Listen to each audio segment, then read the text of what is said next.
नमस्कार मंडळी, आज आपण बघणार आहोत पारंपरिक पद्धतीने बनवली जाणारी भोगीची भाजी.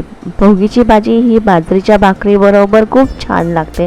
भोगीची भाजी बनवण्यासाठी मी इथे बटाटे घेतले, गाजर घेतलेला आहे, भिजवलेले शेंगदाणे आहे, हे वाल आहे, वांगी आहे, हे वाटाणे आहे, पावटा आहे, घेवडा आहे आणि हिरवे हे हरभरे आहे.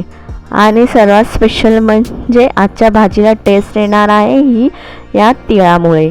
चला तर मग आता आपण ह्या सर्वांची भाजी बनवूया. प्रथम मी ते एक वाटी शेंगदाणे घेतले, हरभरे घेतले, पावटा घेतलाय, घेवडा घेतलाय, परत वाटाणेही घेतले आहे. हे सगळं मिश्रण मिक्स करून स्वच्छ धुवून घ्यायचं आहे. आपल्याला धुतल्यानंतर आपल्याला हे कुकरला शिट्ट्या करून घ्यायच्या आहे, म्हणजे शिजवून घ्यायचं आहे.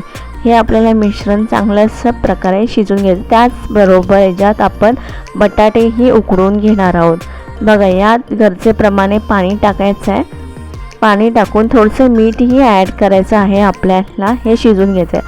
आता हे उरलेली वाल, गाजर आणि वांग हे आपल्याला वेगळं शिजवून घ्यायचं आहे. यासाठी मी हे स्वच्छ धुवून घेत आहे. बघा, अशा प्रकारे छान प्रकारे 2 पाण्याने स्वच्छ धुवून घ्यायच्या आहे ह्या भाज्या. आणि ही भाजी बनवण्यासाठी मी साहित्य घेतलेले, एक लसूण घेतलेला आहे, बारीक चिरलेला टॅमॅटो, बारीक चिरलेला कांदा, घाटी मसाला, काश्मीरी लाल मिरची पावडर, हळद, चवीप्रमाणे मीठ आणि ही धनापूड आहे. चला तर आपण भाजी बनवूया. तेलामध्ये मी प्रथम लसूण चांगला असा लालसर करून घेतला आहे. आता त्यामध्ये कांदा परतणार आहे. बघा, कांदा आपल्याला थोडंसं गुलाबी रंग येईपर्यंत परतून घ्यायचा आहे. आता यात आपण टॅमॅटो ॲड करणार आहोत. आता यात आपण मसाले ॲड करणार आहोत. घाटी मसाला, काश्मीरी लाल मिरची पावडर, हळद, मीठ आणि धना पावडर.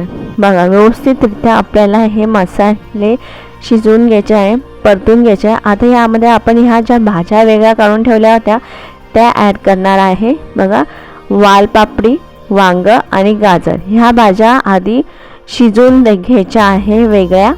जर या भाज्या आपण कुकरला लावल्यास तर या भाज्यांचा खूप गाळ होऊन जातो. बघा, व्यवस्थितरित्या आपल्याला परतून घ्यायच्या आहे. बघा, या प्रकारे आपल्याला भाज्या शिजवून घ्यायच्या आहे, जेणेकरून भाजीची आपली टेस्ट खूप छान प्रकारे वाढेल. आता ही भाजी आपण झाकून ठेवणार आहोत एक 10 मिनटं. 10 मिनटानंतर बघा, आपली भाजी ही खूप छान प्रकारे शिजलेली आहे. जवळपास ही शिजलेली आहे बघा, आणि कलरही किती छान आलेला आहे. आता यात मी उकडलेला बटाटा ॲड करणार आहे. बघा, हाही बटाटा ह्या भाजीमध्ये छान प्रकारे मिक्स करून घ्यायचा आहे. बघा, बटाट्याने तर खूप छान लागतो ह्या भाजीमध्ये. आता हे सगळे उकडलेले दाणे आपण शिजायला घातलेले कुकरला, ते आपण यामध्ये आता ॲड करत आहोत. बघा, या रीतीने आपल्याला ही सगळी भाजी व्यवस्थितरित्या परतून घ्यायची आहे. आता या भाजीमध्ये मुख्य आणि टेस्ट येणारा पदार्थ आपण टाकलेला आहे, ते म्हणजे तीळ. तिळाशिवाय ह्या भाजीला चवच येत नाही. बघा, किती छान आणि खूप सुरेख भाजी झालेली आहे. टेस्ट ही खूप छान आहे.